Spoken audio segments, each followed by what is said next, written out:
Hey, how's it going, everybody? In this video, we're going to cover the settings in TowBook, and there's quite a bit to unpack here too as well. It's kind of similar to the reports section, so we're going to dive into it real quick. Below, there's a link down there. If you click on it and sign up for TowBook, then I get a free month of TowBook, and you get to use the best towing software out there. So let's dive into it. In the settings tab, your first one is your overview, and that's going to show you your incoming email address. This is also referred to as your TowBook email address, and it's ra138589@towbook.net. If you got any emails that you want to send me, you can send to right here at cardenas.roadside@gmail.com. Feel free to reach out and ask questions, or trying to figure something out and it just doesn't make sense. Shoot me an email right there, and if I need to, maybe we can jump on a call and help you figure it out. Here's the little link that I want you to click on, except for it's going to be over here in the comment section on the video. And then once you sign up for TowBook, you can do the same thing. If you refer a friend, you get a free month on TowBook for every company you send that signs up for a subscription. So that's pretty cool. One of the cool things about TowBook too is when you sign up, they'll give you they say I think it says 30 days for free, but when I signed up, I got a lot more than 30 days for free. When it does come time to pay, though, you need to either pay or you're done. There's no extending it past the grace period that they give you to make sure that you can get up and running and start making some money to be able to afford the service. It's not expensive. There's more than a few different levels. The level I use is I'll show you real quick here. Pricing. The pricing layout for them is right here. So you have a starter, which gives you unlimited accounts. We covered that. You can use the mobile app, track commissions, upload photos, account statements, reports, priority call text alerts, Square integration. What you don't get are the following items, and I can put a link to this in the notes as well. I am over here on the Pro version, so I have all of that as well as everything that you see here. I'll put that link in there, that way you can check it out at your own leisure. So let's get into, we're done with that. Let's get into the settings here. So you have your overview. Again, that's where you'll be able to find your TowBook email. And you remember, if you click that little help thing, you'll also get your username and your account number. All right, so we'll go into company, your company information here. You can see your GPS integration. This is if your vehicles are using a GPS service like Fleet Compete, Verizon Connect. If you have a fleet of vehicles, your company notifications. Remember, we mentioned this earlier. There's a lot of different notifications that you can receive up here. You can choose to have your dispatcher receive notifications or your manager to receive notifications.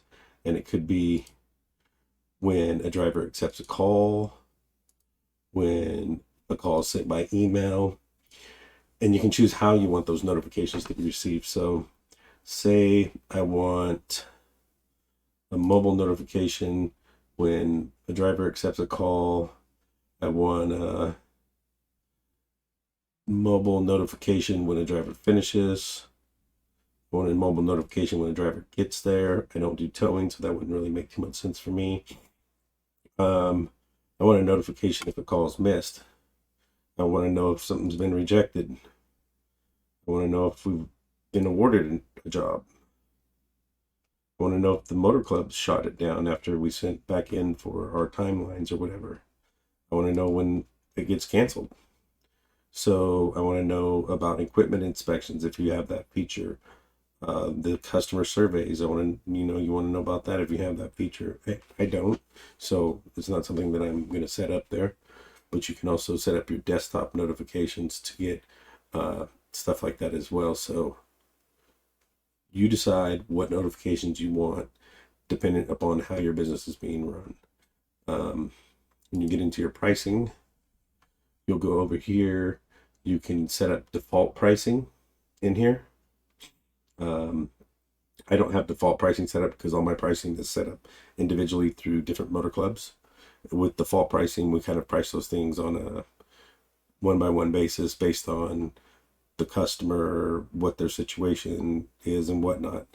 You can set up commission structures here. So you say you have drivers. This is showing all drivers. So let's just show you how we got commission set up here for Darren. Darren's at 60%. Darren uses his vehicle. Darren uses his insurance. Darren uses all of his tools. Darren uses his gas.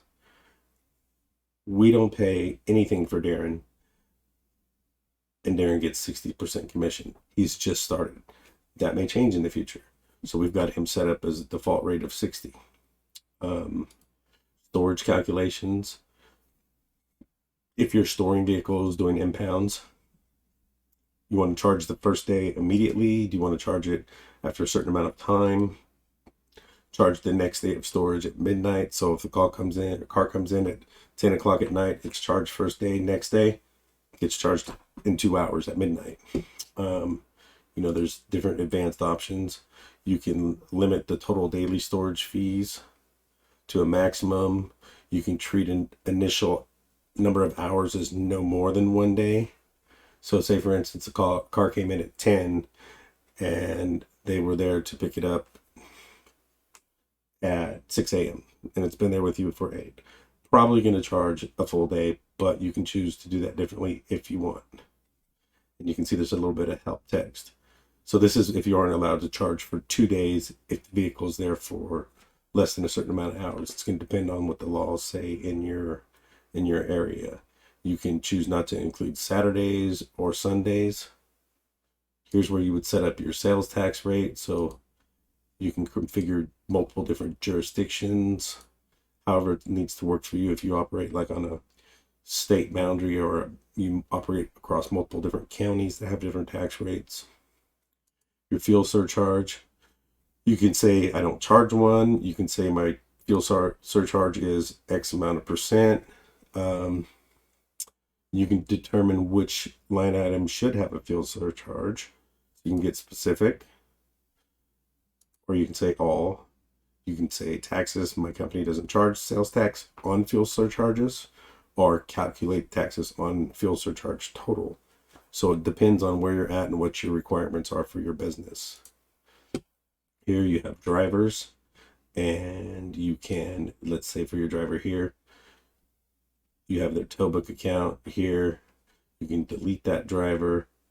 Your details, you can have your driver's info there. You can have files on your driver there, notes on your drivers. You can add new drivers here. Just click add new driver, put a name, create a login account for them, give them a username and a password, put their email in there, mobile phone if they're going to be getting text messages. You can also go trucks. You can add new trucks. So if you add a driver, you have to add a vehicle for them. Just because you need to know what they're doing, what they're driving, and you need to be dispatching that driver with that truck. Where this could get a little bit more convoluted, I guess you could say, is say for instance, you have your slip seating your drivers, they don't take their trucks home, and you've got one truck and 2 different guys drive it. So you may have one guy who's driving the truck from midnight to noon and the other one's driving from noon to midnight, just to keep the hours easy. So in that case, you would assign a certain driver to a certain truck, and then during the other hours they would be different driver, same truck. Equipment inspections here. This isn't a feature that I have, so we won't go too far into it, but this is the pre-trips that I talked about a little while ago. So you can underhood, interior, exterior, lifts, booms, safety equipment, other. You make sure they have, all these things that they have to go through to do their pre-trip before they can leave out of the yard or go out on their day of work. You can also, add things in here like equipment, and under equipment, you can add whatever you want. Everything. Did they check their batteries? Did they check all their power tools, air tools, everything? Driver assignments. Here, Darren Wells, default truck is Darren because that's just how I have it set up. You could call it whatever his car is, or you can call this my truck. Depends how you want to set it up. It's your business. Run it the way you want. We're just trying to show you some options here, how they work, let you know all the features and kind of what they do and how they correspond. Users, you have different users. TowBook allows you to have as many users as you want. There's no extra charge for that. So that's pretty cool. It looks like right here that other login for Darren wasn't a web browser login, because you'll be able to see here last time they were logged in web, Android, iPhone. I've never logged in on Android because I don't have one. Darren does. I'm on the web, just logged in again here earlier. So when you add a new user, put their name, their username, their password, their role. Are they a manager, the dispatcher, the driver? This limits their capabilities. So accounting, limited to performing operations related to accounting. The driver, limited to performing stuff to assign specifically to them. The dispatcher, limited to performing dispatching stuff. The manager, probably full control. So that's me. I'm the manager. You can also, if you need to go and disable their account, prevent them from accessing TowBook, you can require GPS to be enabled to check in and update status of calls. Then on your drivers here, your users, you can have notes, details. You can have history, and you can also upload files relating to that specific user. So, and then you can filter your list here by managers, dispatchers, drivers, accountants, or show inactives. In your dispatching settings, you can have custom fields. Most companies don't use this, but blah, blah, blah. So dispatching, use the following: activate deadhead mileage rate items, disable call completion sounds, just a lot of different things. You can say add a new field. So what's the name of the field? What's it going to store? Is it a check? Yes, no. Date, time, date and time. Choose where it's displayed. Do you want it on statement, on an impound, on a tow invoice? Just to give you an idea of what this kind of means here is like, okay, so dispatching settings, say you want to add a field that you want to show in the calls here. When you go into like modify, so you can add fields in here if you need to. Most people don't. I'm not going to. I'm going to go to ticket reasons. These are all the ticket reasons that you could possibly have. So GOAs, winch outs, jump starts, abandons, and the ticket reasons, just for fun, is what is going to show here in reason. So reason lockout. So you can, if you want to customize that a little bit, you can, or you can choose groups, and it'll filter it down to stuff that's, primarily roadside related. You can say PPI, private property towing, or you can just kind of leave them all open, which is what I do have. But again, you can add a reason if you have something that you do specifically on a regular basis, by all means. Invoices. So you can show and hide date, times from your invoices. Details you can show and hide. Numbering, I just have mine set to year, month, day, and the call number, which is what this little number is here, created in TowBook.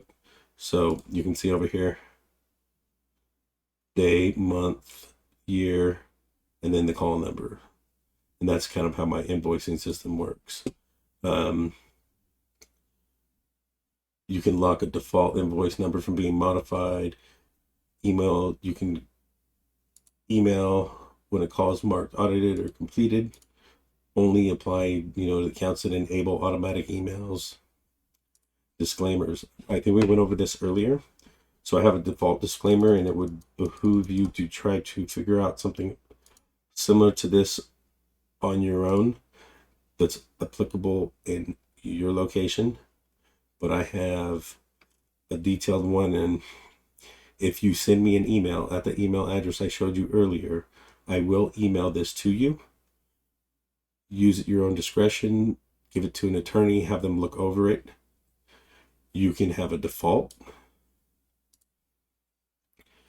And you can have disclaimers that are specific to different types of service that you provide. And those reasons,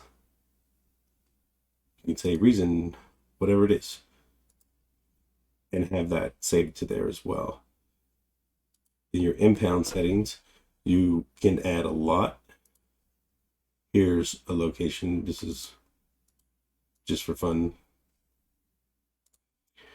Impounds. You can have invoices, and you can choose what displays on your invoices, your disclaimer, scheduling and reminders. So let you set up automated reminders for impounds. You have to send paperwork or contact law enforcement, whatever the case is, you can do that here. Add a new task and reminder. So many days from title of the reminder, and then you can say generate a whatever you want it to generate. Noting of lien, certification of sale, towing, whatever the specific situation is. Letter templates. You can set up templates for requests for verification. I don't have this set up in here, so it's all going to show an error, I'm sure. There's supposed to be some templates, I think, that are state specific, but I don't have towing services set up, so I'm not too concerned about that. Release options. You can say, requirements for release types. You can say, is a name required? So type required, name, phone. What's going to be required before you release a vehicle? After hours release fee schedule.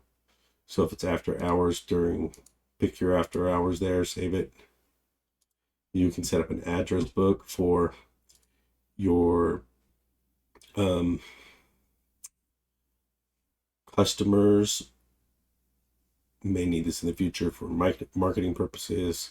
You can also, this is cool, mark them as a problem customer. That way, if their name's entered into the system again, it's going to show up and tell you, hey, these guys gave us a bunch of crap last time. Maybe let's not deal with them. If you're using QuickBooks, you can connect to QuickBooks here using your login and password information. If you're using Square, you can connect your Square account here. Select the location to be used for processing the payments. You can include Square payment links and include links on statements. You can send links, like I showed you earlier, to text for payments, stuff like that. And then on your statement settings, you can choose what you want to show or hide from there. One thing that we didn't talk about earlier that I realized was in the dispatching section, you can create new calls here. It's going to pop up the screen that we've seen many times now. You can search for whatever you want here. If you're saying, what happened to that BMW that, oh look, we got a call. Let's accept the call. We'll be there in 45 minutes and we'll go.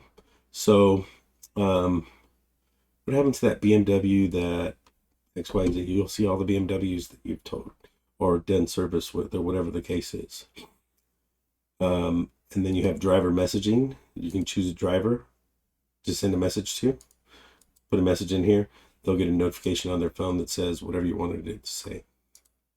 Your request log. This is going to show you your digital connections that are all logged in here, requests from email pushes for jobs that have been sent to you if you're using motor clubs, digital dispatches, which is like the next level of digital dispatching. Not all the motor clubs use them, but some do. And it's really just like urgently, NSD, a Giro. There's some of them that don't. For some reason, I get emails and digitals from a lot of them. Makes no sense. Not really that important. What I do use this for what is let's go in route on this. What I do use this for is kind of keeping track of what we're missing. Like we have 2 calls here came in from Allied. It looks like for whatever reason those calls came in and they expired before we accepted them. And the Giro expired. So I try to look and see, mostly that it's green. When it's accepted, obviously we got the call canceled, Motor Club canceled it. Another provider responded. Pretty much you're going to start to see a pattern here is the majority of those another provider responded are urgently. And the reason it says that is because urgently sends out all their calls to everybody in the area. And it's like free for all. Whoever gets it, gets it. And if you don't, oh well, too bad, so sad. Good luck next time. So, been a kind of long video, so let's get out of here. If you found some value, if you even learned anything, down below, just click like and subscribe if you want. If you don't, that's cool too. Click the link and sign up with my link. I get a free month, and you get TowBook. So, thanks for watching. You guys have a good day.